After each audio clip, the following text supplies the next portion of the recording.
Peut-on vivre sans s'informer?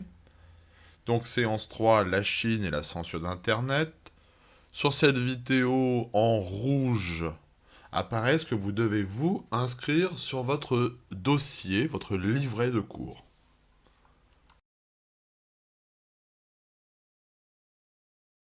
Ordinateurs, tablettes et téléphones connectés dans toutes les mains, la Chine est le pays qui génère le plus de trafic Internet au monde. Mais ici, la censure limite l'accès à de nombreux sites étrangers.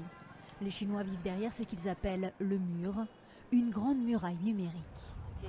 Les réseaux sociaux internationaux sont interdits en Chine et il y a beaucoup de sites étrangers auxquels on n'a pas accès. D'habitude en France on a l'habitude d'utiliser Facebook et là on est un peu bloqué de ce côté là quoi. Gmail, Facebook, Twitter et les grands sites d'actualité internationale sont bloqués. Le mur empêche l'accès à toutes les pages que le gouvernement juge indésirables. Pour les internautes chinois, c'est comme si elles n'existaient pas. Si l'adresse IP que vous essayez de joindre est étrangère, ou si elle est sur une liste noire, votre requête ne recevra pas de réponse. Technologiquement, c'est assez simple, pas besoin de beaucoup de fonctionnaires. Ça demande juste une volonté politique. Une volonté politique qui ne peut pas tout. Certains internautes parviennent à contourner la censure. Ils ont recours à des VPN, des logiciels qui trompent le réseau en lui faisant croire que la connexion vient de l'étranger.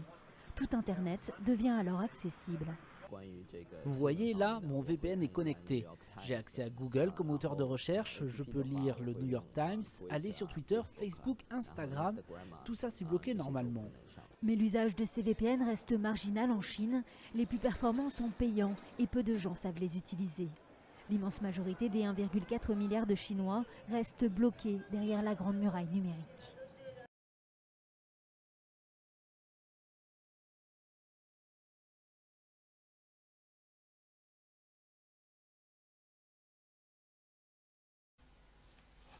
Après cette vidéo, lisez le texte attentivement et répondez aux questions.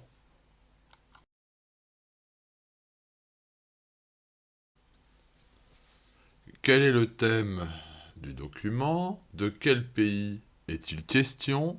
Et quel était le pourcentage d'internautes en 2007?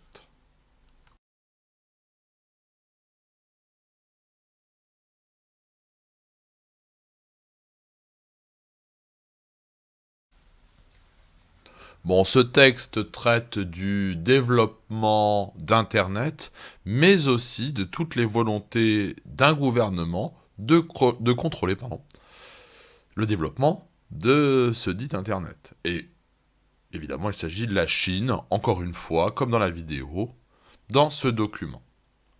En 2007, on constate qu'il y avait 12,3% de la population qui était connectée, augmentation qui est évidemment exponentielle.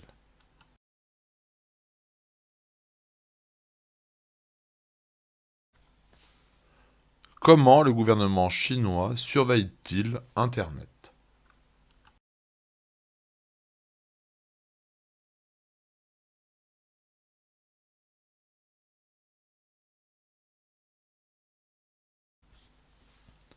Eh bien, le Parti communiste chinois utilise d'abord les cyberpoliciers.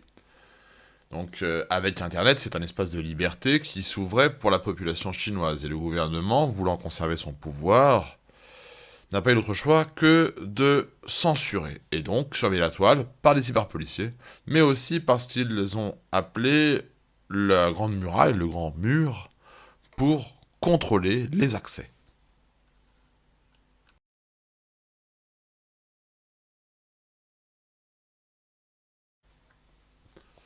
Pour terminer, vous comprenez que la censure est très présente en Chine, et il s'agit pour vous de comprendre ce qu'est la censure. Ça veut dire un contrôle total de ce qui est publié sur Internet pour pouvoir conserver son pouvoir. En rouge, sur cette diapositive, je vous ai marqué la définition de censure. Tâchez de la marquer dans un coin pour ne pas l'oublier.